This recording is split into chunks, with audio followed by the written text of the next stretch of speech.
Hello everyone, my name is Amit. Today I'm going to discuss you about blood vessels of the heart. ठीक, तो ये cardiovascular system का ही part है। Last videos में हमने क्या जाना था, हार्ट की एनाटॉमी जानी थी, उसकी वॉल्स के बारे में जाना था, साथ ही हार्ट के चैम्बर्स के बारे में जाना था और चैम्बर्स किस तरह से एक दूसरे से सेपरेट होते हैं या अलग अलग होते हैं। तो उनके बीच में कुछ गेटवेज होते हैं, तो उन गेटवेज को, जिनको हम वॉल्व्स बोल रहे थे, तो उन वॉल्व्स के बारे में जाना था। ठीक है। इसमें हम क्या जानेंगे, ब्लड वेसल्स के बारे में। ठीक है। तो ब्लड वेसल्स क्या होती हैं, this bring blood to the lungs. ये क्या करती हैं, लंग्स को ब्लड ला के देती हैं। Where oxygen enters the blood stream and then to the body. तो लंग्स के पास जब ब्लड पहुंचता है तो ऑक्सीजन के जो मॉलिक्यूल्स होते हैं वो ब्लड के ऊपर या ब्लड के जो पार्टिकल्स होते हैं उसके ऊपर चिपक जाते हैं।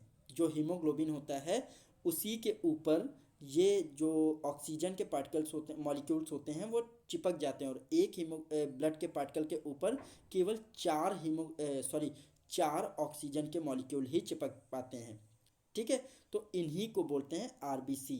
ये समझिएगा कि हीमोग्लोबिन जो होता है वो आरबीसी का रेडनेस प्रोवाइड करता है और इसी हीमोग्लोबिन के थ्रू ही जो ऑक्सीजन के मॉलिक्यूल होते हैं वो आरबीसी पर अटैच होते हैं। और एक आरबीसी पर कम से कम चार मॉलिक्यूल या ज़्यादा से ज़्यादा चार मॉलिक्यूल ही अटैच हो पाते हैं और फिर वो ऑक्सीजनेटेड ब्लड बन जाता है। ऑक्सीजनेटेड मतलब उसमें ऑक्सीजन घुल जाती है, ऑक्सीजन के मॉलिक्यूल इन्वॉल्व हो जाते हैं और फिर वो ऑक्सीजनेटेड ब्लड कहाँ चला जाता है, पंपिंग के थ्रू ब्लड स्ट्रीम में। ब्लड स्ट्रीम के थ्रू कहाँ जाता है, डिफरेंट डिफरेंट ऑर्गन या बॉडी पार्ट्स तक। ठीक। The inferior and superior vena cava bring oxygen poor blood. ठीक। तो जो ब्लड जो ऑक्सीजन पुअर होता है, मतलब जिसमें ऑक्सीजन की मात्रा बहुत कम होती है या ना के बराबर होती है, तो जो ऑक्सीजन पुअर ब्लड होता है ये वापस से लौट के आता है हार्ट के पहले चैम्बर में। ठीक। तो किसके थ्रू आता है, उसके लिए कुछ पाइपलाइंस दौड़ाई गई हैं बॉडी के अंदर। वो कौन सी पाइपलाइन होती हैं, इन्फीरियर वेना कावा और सुपीरियर वेना कावा। मैंने लास्ट वीडियो में भी बताया था, हार्ट का जब स्ट्रक्चर दिखाया था, तो जो ऊपर के पार्ट में होती है उसको बोलते हैं सुपीरियर वेना कावा और कुछ नीचे के बॉडी के जो निचले हिस्सों से ब्लड को कलेक्ट करती है और हार्ट तक ले जाती है उसको बोलते हैं इन्फीरियर वेना कावा। ठीक। तो ये क्या करती हैं, इन्फीरियर और सुपीरियर ब्लड को खींच कर ले जाती हैं कहाँ पर, हार्ट के चैम्बर्स में। ठीक। और ये जो ब्लड होता है ये ऑक्सीजन पुअर ब्लड होता है। ठीक है। और कौन से चैम्बर में ले जाती हैं, राइट एट्रियम में, सबसे फर्स्ट चैम्बर। ठीक, राइट एट्रियम। फिर ये राइट एट्रियम से ब्लड निकल कर कहाँ जाता है, ठीक, तो उसके बाद ये राइट एट्रियम से निकल कर राइट वेंट्रिकल में जाता है और बीच में कौन सा वॉल्व होता है, ट्राइकस्पिड वॉल्व। ठीक है। The pulmonary artery carries oxygen poor blood from the right ventricle into the lungs। अब ये राइट वेंट्रिकल से पहुंचकर ये ब्लड अब कहाँ जाएगा, ऑक्सीजन पुअर ब्लड अब कन्वर्ट होगा ऑक्सीजन रिच में। ठीक है। तो उसके लिए क्या ज़रूरी होगा, ब्लड को पल्मोनरी या फिर लंग्स के पास जाना, पल्मोनरी ऑर्गन या फिर लंग्स के पास जाना ज़रूरी है। तो लंग्स के पास पहुंचेगा कैसे, उसके लिए भी कुछ स्पेसिफिक पाइपलाइन होती हैं जिनको हम बोलते हैं पल्मोनरी आर्टरी। ठीक। ये पल्मोनरी आर्टरी ब्लड को कैरी करती हैं। कौन सा ब्लड है ये, ऑक्सीजन पुअर, जिसमें ऑक्सीजन अभी नहीं है, इस बात को ध्यान रखिएगा। ठीक है। ये pulmonary artery oxygen poor blood को लेकर जा रही हैं, कहाँ लेकर जा रही हैं, लंग्स के पास। ठीक। Where oxygen enters the blood stream, जहाँ पर ऑक्सीजन के मॉलिक्यूल जो होते हैं बाइंड हो जाते हैं आरबीसी के साथ। ठीक है। आरबीसी कहाँ पर है, ब्लड के अंदर ही है। ये मत समझिए कि मैं एक बार ब्लड बोलता हूँ एक बार आरबीसी बोलता हूँ। ब्लड की कंपोजिशन पता ही होगी ना आपको, आरबीसी, डब्ल्यूबीसी, प्लेटलेट्स, ये प्लाज्मा, ये तमाम चीज़ें ब्लड के ही पार्ट हैं। ठीक। तो आरबीसी के ऊपर जो ऑक्सीजन के मॉलिक्यूल होते हैं वो बाइंड हो जाते हैं। ठीक। अब वो ब्लड ऑक्सीजन पुअर से किस में कन्वर्ट हो जाता है, ऑक्सीजन रिच से, रिच में। ठीक। The pulmonary veins bring oxygen rich blood to the left atrium. अब लंग्स के पास से जब ब्लड होकर गुजरा तो उसमें ऑक्सीजन अटैच हो गया या ऑक्सीजन के मॉलिक्यूल बाइंड हो गए। अब लंग्स किसके थ्रू वापस हार्ट को ब्लड भेज रहा है, तो उसके लिए कुछ अलग पाइपलाइन है जिनको हम क्या बोल रहे हैं, पल्मोनरी वेन। ठीक है। और फिर पल्मोनरी वेन से वापस ब्लड हार्ट में आ रहा है। ठीक है। बट ये कौन सा ब्लड होगा, ऑक्सीजन रिच, क्योंकि लंग्स में जो ऑक्सीजन के मॉलिक्यूल थे वो इससे बाइंड हो गए। ठीक है। अब कहाँ पे आया, लेफ्ट एट्रियम में आया। ठीक, लेफ्ट एट्रियम में ब्लड आता है ऑक्सीजन रिच, और फिर क्या करता है, the aorta carries oxygen rich blood to the body from the left ventricle, और फिर उसके बाद ये लेफ्ट एट्रियम से लेफ्ट वेंट्रिकल में जाता है, और वहाँ से क्या करता है, जो ऑर्टा होती है एक मेन, जिसे हम हिंदी में महाधमनी बोलते हैं। ठीक, ये एक प्रेशर के साथ जो ऑक्सीजन रिच ब्लड होता है उसको बॉडी के डिफरेंट टिश्यूज़ में या बॉडी के डिफरेंट डिफरेंट पार्ट्स में डिलीवर करती है या सेंड करती है। ठीक, तो इस डायग्राम को हम लोग समझ सकते हैं। इस डायग्राम में देखिए आपको सारी बातें समझ में आ जाएंगी। मैंने आपको बताया कि जो ऑक्सीजन पुअर ब्लड था तो वो किसके थ्रू आया, ये जो पाइपलाइन नीचे बनी हुई है। ठीक, ये जो पाइपलाइन बनी है, एक सुपीरियर वाना कावा और नीचे इन्फीरियर वाना कावा, तो बॉडी के आधे आधे हिस्सों से ये ब्लड को खींच के लेके आती हैं। और कहाँ पर लेके आई थी, राइट एट्रियम में। राइट एट्रियम में क्या था, एक गेटवे लगा था। इस गेटवे का नाम क्या था, ट्राइकस्पिड वॉल्व। ठीक, ट्राइकस्पिड वॉल्व से फिर क्या हुआ, ये ब्लड जो है इस चैम्बर से दूसरे चैम्बर में आ गया जिसका नाम क्या है, राइट वेंट्रिकल। अब राइट वेंट्रिकल से क्या हुआ, ये अब ब्लड जाएगा, ऑक्सीजन पुअर ब्लड जाएगा ऑक्सीजन से बाइंड होने के लिए। किसके थ्रू जाएगा, पल्मोनरी आर्टरी के थ्रू। पल्मोनरी आर्टरी क्या करेंगी, ब्लड को लेकर जाएंगी लंग्स के पास। लंग्स के पास जब ब्लड जाएगा तो उससे ऑक्सीजन के मॉलिक्यूल बाइंड हो जाएंगे। ठीक, अब फिर वहाँ लंग्स के पास जो दूसरी पाइपलाइन थी जिनका नाम था पल्मोनरी वेन, वो क्या करेंगी, लंग्स से ऑक्सीजन रिच ब्लड लेकर आएंगी और कहाँ डिलीवर करेंगी, कहाँ डिलीवर करेंगी, ये डिलीवर करेंगी left ventricle sorry left atrium में, यहाँ पर आएगा। ठीक, अब यहाँ से देखिए एरो दिख रहा है ना, लेफ्ट एट्रियम में आया। अब यहाँ पर भी एक वॉल्व है, एक गेटवे है जिसका नाम है बाइकस्पिड वॉल्व, या फिर हम इसे मिट्रल वॉल्व भी बोल सकते हैं। फिर मिट्रल वॉल्व से जो प्रेशर वाला ब्लड होता है, ऑक्सीजन रिच ब्लड होता है, वो किस में आएगा, लेफ्ट वेंट्रिकल में। ठीक, अब लेफ्ट वेंट्रिकल से ये जो ब्लड होगा इस चैम्बर में है अभी ब्लड। ठीक है, फिर यहाँ से देखिए प्रेशर बन रहा है और कहाँ जाएगा, ऑर्टा में जाएगा।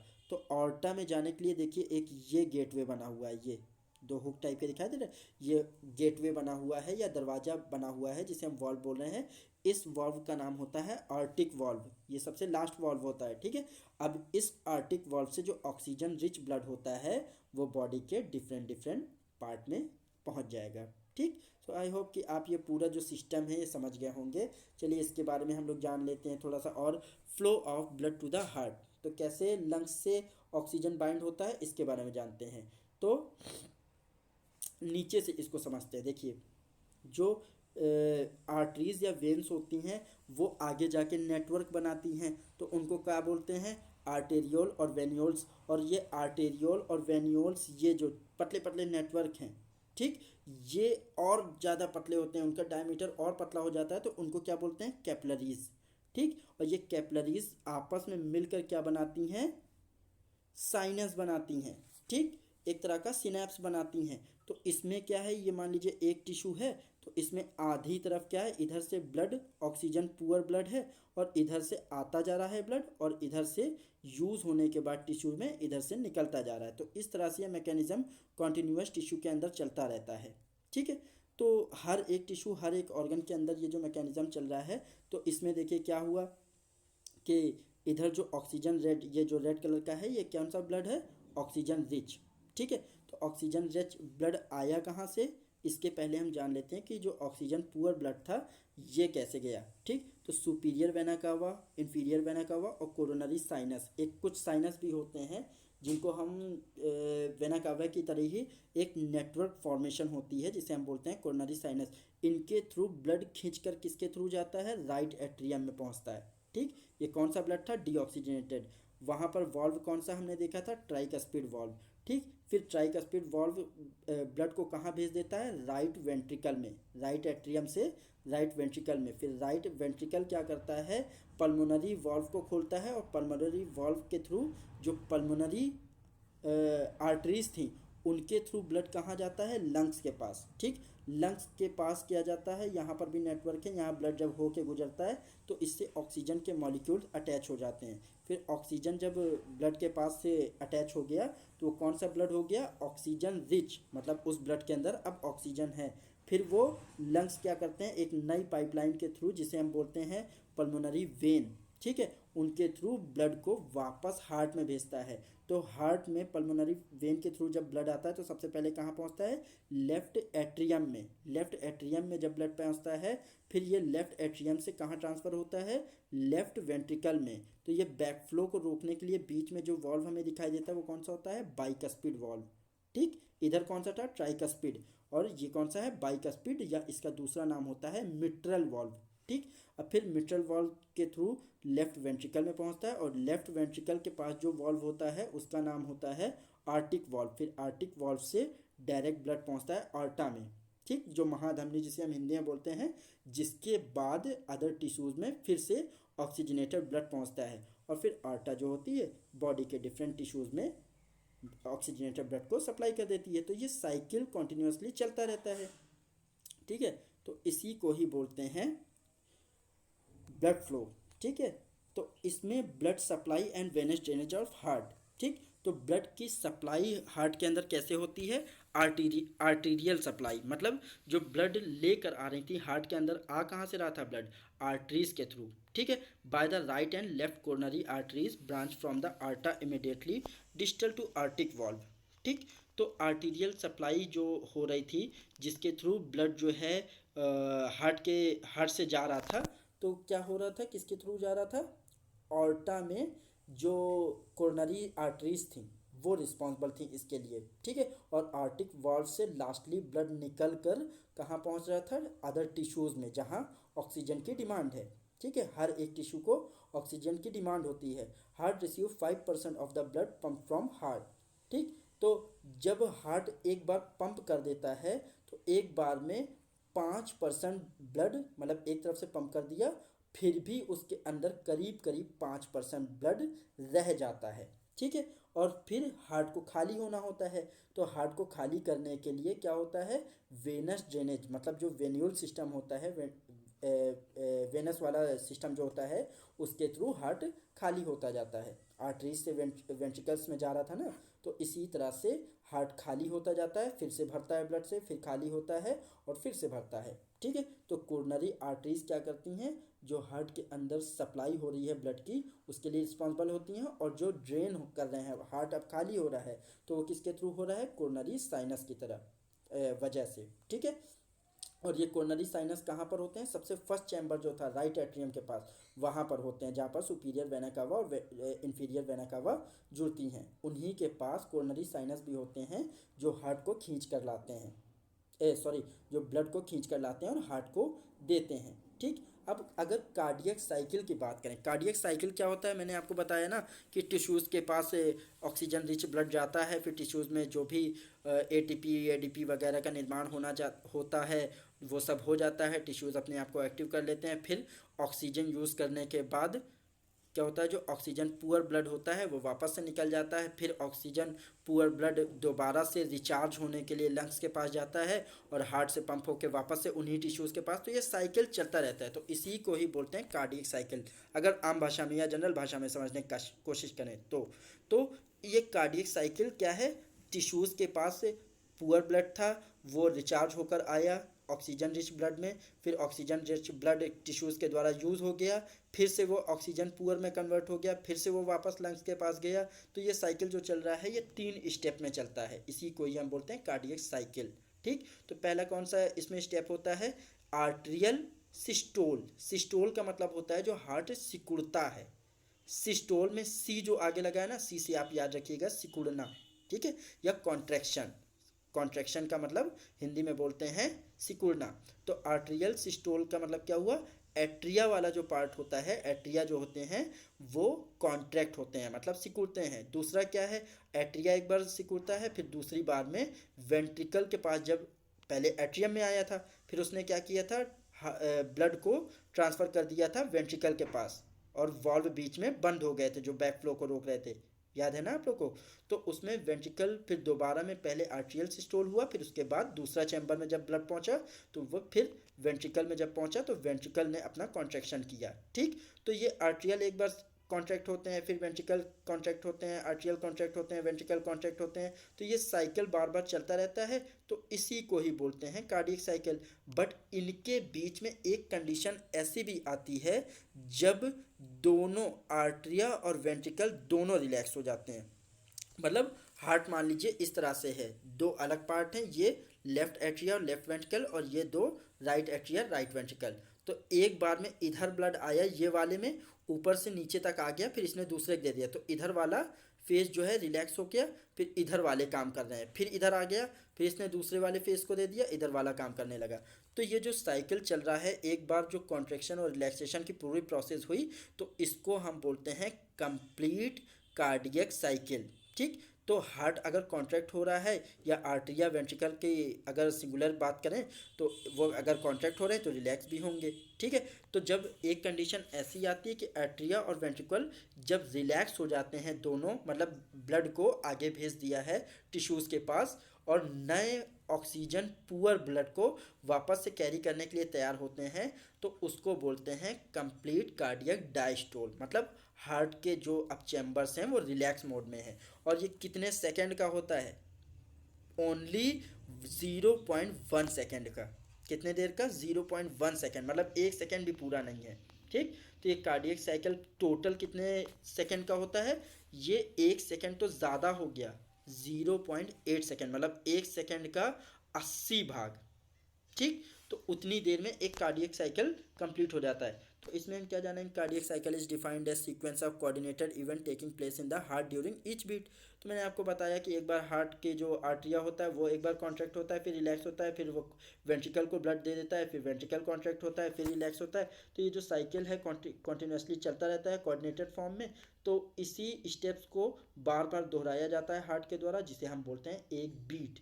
तो ये जो बीट बन रही है, जो एक रिदम बन रही है, उसी को ही बोल रहे हैं कार्डियक साइकिल। कितनी देर में होती है? 0.8 सेकेंड का समय लगता है इसमें। ठीक है, each heart beat consist of 2 major period called systole and diastole. Systole और डायस्टोल 2 पीरियड होते हैं एक हार्ट बीट या एक कार्डियक साइकिल के पूरा होने में। सिस्टोल क्या? जब हार्ट सिकुड़ रहा है, और डायस्टोल क्या? जब हार्ट रिलैक्स हो रहा है। During systole heart contracts and pump blood through arteries. ठीक, जब हार्ट कॉन्ट्रैक्ट होता है तो इसका मतलब क्या होता है? हार्ट के अंदर एक प्रेशर जनरेट हो गया है। वो प्रेशर किस लिए जनरेट हुआ है? हार्ट से ब्लड को आगे भेजने के लिए। अगर प्रेशर नहीं होगा तो ब्लड आगे ट्रेवल नहीं कर पाएगा। ठीक है, during diastole heart relaxes and blood is filled in the heart. तो जब ब्लड सिस्टोलिक कंडीशन में ब्लड निकल जाता है हार्ट के अंदर से, तो हार्ट की मसल रिलैक्स होती हैं, और रिलैक्स होती हैं तो क्या होता है? जो ऑक्सीजन पुअर ब्लड होता है वापस से जो टिश्यूज से आया हुआ है, वो सुपीरियर वेना कावा और इंफीरियर वेना कावा जो लेकर आई हैं, वो वापस से उसके चैम्बर्स को भर देती हैं। ठीक, all this changes are repeated during every heart beat. तो ये जो स्टेप्स हैं ये कॉन्टिन्यूसली चलते रहते हैं, और इसी एक पूरे साइकिल को हम हार्ट बीट बोलते हैं। और एक जो स्टैंडर्ड हार्ट बीट का एक स्टैंडर्ड डिसाइड किया गया है, तो कितनी होती है एक एडल्ट में? 60 से 80 बीट पर मिनट। ये रिलैक्स मतलब जो नॉर्मल एवरेज होता है ये 60 से 80 बीट। मतलब अगर आप कोई एक्सरसाइज नहीं कर रहे हैं तो, और या फिर बहुत ज़्यादा आराम नहीं कर रहे हैं, तो नॉर्मल जो होता है, जैसे हम लोग चलते फिरते खाते पीते ये सांस लेते रहते हैं, या जो बीट चलती रहती है हमारी, तो वो 1 मिनट में कितनी होती है? 60 से 80 बीट। ठीक है, तो एट्रियल सिस्टोल। एट्रियल सिस्टोल का मतलब क्या है? जब एट्रिया सिकुड़ रहा है। तो एट्रिया का जो सिस्टोलिक वाला कंडीशन है कितनी देर में होता है? 0.1 सेकेंड में। टोटल कार्डियक साइकिल कितने में हो रहा था? 0.8 सेकेंड में। बट अगर केवल एट्रिया की बात करें, पहले एट्रिया सिकुड़ता है, फिर ब्लड ट्रेवल करने लगता है वेंट्रिकल की तरफ। तो एट्रिया सिकुड़ता है तो उसमें कितना टाइम लगता है? 0.1 सेकेंड। सुपीरियर वेना कवा, इंफीरियर वेना कवा transport deoxygenated blood into the right atrium. जो सुपीरियर वेना कवा और इंफीरियर वेना कवा होती हैं वो डीऑक्सीजनेटेड ब्लड को ट्रांसफ़र कर देती हैं ट्रांसपोर्ट करती हैं राइट एट्रियम में। फिर राइट एट्रियम से क्या होता है? ब्लड जो है वो वॉल्व को क्रॉस करके कहाँ पहुँचता है? राइट वेंट्रिकल में। ठीक है, तो atrioventricular valves are open and blood flows to the ventricle. ठीक। तो एट्रियोवेंट्रिकुलर वॉल्व जो होते हैं वो ओपन हो जाते हैं और ब्लड जो होता है फ्लो होता है वेंट्रिकल की तरफ, ठीक है। The SA node triggers a wave of contraction. जो ये एट्रिया कॉन्ट्रैक्ट या रिलैक्स कर रहा था, इसके पीछे एक स्पेसिफिक सी साइट होती है जिसे बोलते हैं एसए नोड। ये एसए नोड क्या करता है, ये रिस्पॉन्सिबल होता है एट्रिया के कॉन्ट्रैक्शन के लिए, ठीक है। तो wave of contraction that spread over the myocardium of both atria, ठीक। तो जो दोनों आर्टरियाँ थी उनको कॉन्ट्रैक्ट होने के लिए ये जो स्पेसिफिक साइट होती है एसए नोड, ये रिस्पॉन्सिबल होता है entering the atria and completing ventricular filling. तो आर्टरिया जब कॉन्ट्रैक्ट हो जाता है, इसका मतलब एक प्रेशर जनरेट करके ब्लड को आगे ट्रांसफर कर देता है। कहाँ पर ट्रांसफर कर देता है, वेंट्रिकल्स के पास, ठीक। तो वेंट्रिकल अब भर गए और आर्टरिया क्या हो गया, खाली हो गया और पिचक जाता है, ठीक है, मतलब रिलैक्स हो जाता है, ठीक है। तो इसी को ही बोलते हैं एट्रियल सिस्टोल। तो कितने सेकंड का था, 0.1 सेकंड। और दूसरा, अब वेंट्रिकल के पास ब्लड आ गया है, ठीक। तो अब वेंट्रिकल क्या करेंगे, वो अपने आप को सिस्टोल करेंगे या सिकोड़ेंगे या कॉन्ट्रैक्ट करेंगे। तो इसमें कितना समय लगेगा, 0.3 सेकंड का, ठीक। तो इसमें क्या होता है, electrical impulses from the SA node reaches the AV node after a small delay of 0.1 second. तो 0.1 सेकंड जो एट्रियल सिस्टोल में लगा था, उसके बाद अब वेंट्रिकल में जब ब्लड पहुंचा है तो इलेक्ट्रिकल इम्पल्सेस जनरेट होती हैं। इलेक्ट्रिकल इम्पल्सेस का मतलब क्या हुआ कि जो ये हमने आपको शुरुआत में एक वीडियो में बताया था कि जो रिदम होती है हार्ट में, ठीक, या जो बीट चल रही थी कि हर मिनट 60 से 80 बीट चल रही है, स्टैंडर्ड हम लेके चलते हैं 72 बीट्स, ठीक है। तो हर मिनट में 72 बीट जो चल रही हैं, तो ये रिदम कभी बिगड़ती नहीं है। तो उसके लिए एक तरह का करंट या एक तरह का इलेक्ट्रिकल इम्पल्स जो कि ब्रेन से आता है, तो वो हार्ट में प्रॉपर सप्लाई होता रहता है। और किसके थ्रू सप्लाई होता है, एसए नोड के थ्रू, ठीक है। Then the AV node triggers its own electrical impulse which quickly spread to the ventricular muscle via the AV bundle, ठीक। तो ये जो एसए नोड था उसने इलेक्ट्रिकल इम्पल्स को अब कहाँ पर ट्रांसफर कर दिया, एवी बंडल पर, ठीक, एट्रियो वेंट्रिकुलर बंडल पर, ठीक। फिर उसके बाद ये क्या करते हैं, एवी ब्रांचेस पे थ्रू फिर ये कहाँ पर जाता है, परकिंजे बंडल ऑफ हिस के पास। और फिर बंडल ऑफ हिस क्या करते हैं, परकिंजे फाइबर को ये इलेक्ट्रिकल इम्पल्सेस ट्रांसफर कर देते हैं। This results a wave of contraction which स्वीच upward from the apex of the heart and across the wall of the both ventricle pumping the blood into the pulmonary artery and aorta. तो ये जो apex है, मैंने आपको apex बताया था। Apex क्या है, ये जो नीचे वाला कोन वाला पार्ट है, हार्ट की सबसे नीचे वाला पार्ट है। यहाँ पर कुछ फाइबर्स के बंडल होते हैं, ठीक, जिन्हें हम बोलते हैं परकिंजे फाइबर। यहाँ पर छोटे छोटे से बंडल, खूब सारे नेटवर्क होता है फाइबर्स का, तो उनको हम बोलते हैं परकिंजे फाइबर। उनसे जो है, परकिंजे फाइबर से इलेक्ट्रिकल इम्पल्सेस पूरे हार्ट में ट्रेवल कर जाती हैं, मतलब पूरे हार्ट को कवर कर लेती हैं, ठीक है। तो इसी तरह से ये इलेक्ट्रिकल इम्पल्सेस ट्रेवल करती रहती हैं हार्ट में, ठीक है। Because of high pressure generated during ventricular contraction the atrioventricular valve closes. तो जब हाई प्रेशर हो जाता है, तो जब वेंट्रिकुलर कॉन्ट्रैक्शन होना होता है, तो क्या होता है, जो एट्रिया और वेंट्रिकल के बीच में जो दरवाज़ा था, जो वॉल्व था, वो क्लोज हो जाता है। क्योंकि अगर वो भी खुला रहेगा तो हार्ट के अंदर जो प्रेशर है, हार्ट तो उसमें क्या होगा, ब्लड जो है बैक फ्लो कर जाएगा और वापस से एट्रिया में पहुंच जाएगा। तो इसी वजह से क्या होता है कि जो प्रेशर एक जनरेट होता है, जिसके थ्रू क्या होता है, वन साइडेड ये दरवाजे खुलते हैं, ठीक है। तो ये जो वॉल्व्स होते हैं वो क्लोज हो जाते हैं। क्यों क्लोज हो जाते हैं, जब वेंट्रिकल क्लोज कॉन्ट्रैक्ट होता है तो एक प्रेशर जनरेट होता है। प्रेशर के थ्रू जो वेंट्रिकल के पास वाला वो वॉल्व रहता है, वो ऊपर की ओर बंद हो जाता है, जिससे ब्लड जो है ऊपर वापस पहले वाले चैम्बर में नहीं पहुंच पाता है, ठीक है।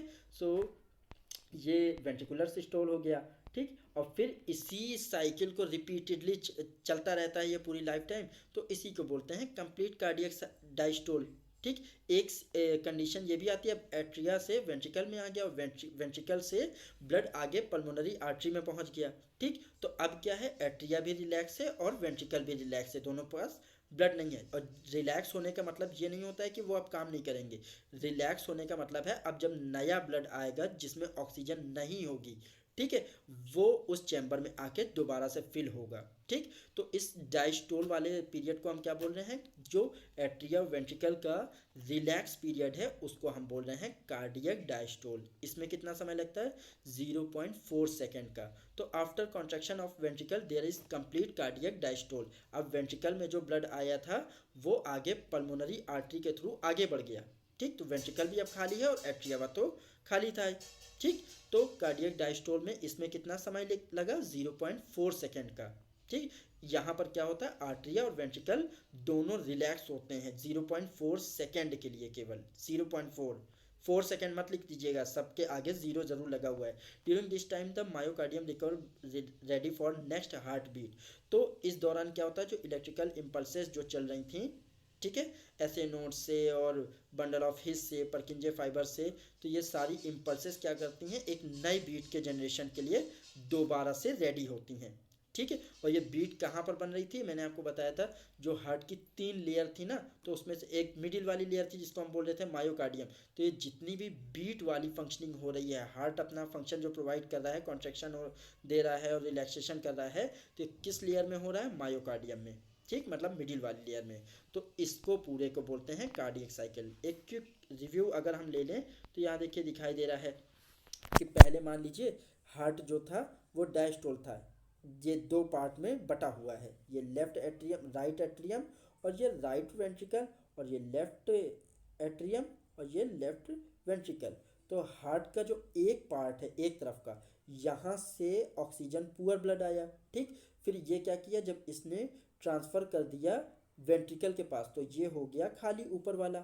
ठीक, राइट एट्रियम जो था वो खाली हो गया तो रिलैक्स हो गया। अब इसने क्या किया, लेफ्ट वेंट्रिकल को दे दिया और राइट वेंट्रिकल को दे दिया। अब राइट वेंट्रिकल ने क्या किया कि पल्मोनरी आर्टरी को ब्लड सप्लाई कर दी। ठीक, तो ये भी खाली हो गया, तो दोनों अब रिलैक्स मोड में चले गए।